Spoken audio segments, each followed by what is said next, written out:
Hey there, guys. Okay, hey there. Alright. Are you ready? Alright, now, let's get ready for some random ideas. Are you ready? Alright, a white hair. Silver. Hold on. A silver white haired muse in a dress of living water music that plays a massive pipe like instrument that flows music across the universe in a veil of music on her head. Oh, sounds really nice. I like that. It's like a river of music, yeah. The Valkyrie maiden is suffering from a terrible demonic curse that was placed on her by the god of destruction, and to heal her, person who is in love with her must travel across time and space, traveling to many strange worlds in order to gather the nine fruits of spirit. Oh, nice. I like that. That, sounds pretty nice. It sounds like Pandora's Tower, though. Not gonna lie. However, the agents of the church consider Valkyrie's curse that is transforming her into a demon to be a sign that she is a fallen one, so they are actively hunting for her. Uh-oh. Yeah, that kind of sounds like Pandora's Tower. Yeah, I was a big fan of Pandora's Tower, though I wouldn't recommend the game because it has pretty nasty bugs inside of it, unfortunately. The man who escaped with the Valkyrie from the Imperial City of the Church is now a fugitive of the law, and their agents of the Church wants to capture and kill him. Because, of course he went against, what they believed. The man and the Valkyrie escaped from the agents are driven to the help of a starry angel inside of a starship that appears to be a blue comet across the sky. Oh, it's basically it's Rosalina. It's Rosalina and her space station. Nice. You guys remember that from Super Mario Galaxy, right? Hard to believe it's. Can you believe that Can you believe that canonically Mario has been alive for like at least 2,000 years? For at least 1,000 years?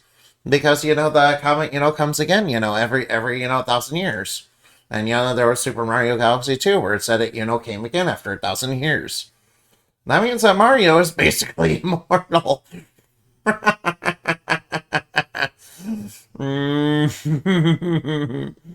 Anyway. All right, I better get focused. All right. The nine fruits of the spirits are guarded by powerful monsters that protect the fruits from evil hands. Only by defeating them in combat can people claim the fruits. No, no. No, we got some, powerful guardians that there's like nine of. Surely they all have a different element or something, I guess. The church is also after the fruits of the spirit because they consider them to be divine relics that should be in the custody of the church and consider that monsters guarding them to be demons. This church, doesn't sound like they're very good people. No. They're hunting the protagonist, they're trying to kill the Valkyrie, they're trying to claim the fruits for themselves. Bad guys, yeah. They're not very good, they're not a very good organization. However, the monsters guarding the fruits are artificial constructs and powerful warriors created by the heavens to protect the divine treasures from misuse. Nah, well, that just makes it even worse, doesn't it? The church is not to be trusted as their leader is actually controlled by a demon lord, and his men are setting out to conquer and control the nine planets in the galaxy. Oh, so they're just straight up villains, okay? As expected. To the church's end, they cause trouble and strife in secret across the galaxy and start conflicts of different kinds with other races. The man looking for the nine fruits of spirit was originally from the church before falling in love with his Valkyrie maiden. Oh, that's so cute. I like that. Mm. The Valkyrie maiden was found injured and harmed for protecting innocent lives, and the church's agents were the ones who hurt her, believing she was a demon that was defending sinners. No, they were literally beating up an angelic being. I'm gonna have to, I'm gonna have to, I'm gonna have to drop a megaton nuke on this church. Let's nuke them all. Yeah, and yeah, my friends, convinced me that the nuclear option is the right way to go every time. Don't worry about the collateral. Just go nuclear.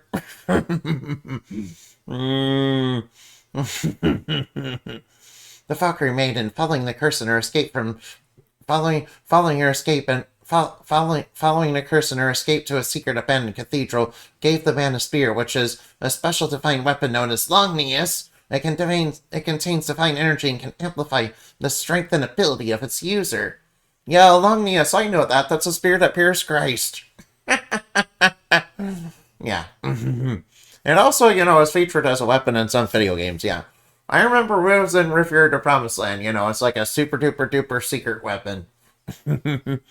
mm, wait, actually, I'm pretty sure you had to beat Sethron, get an S rank on that.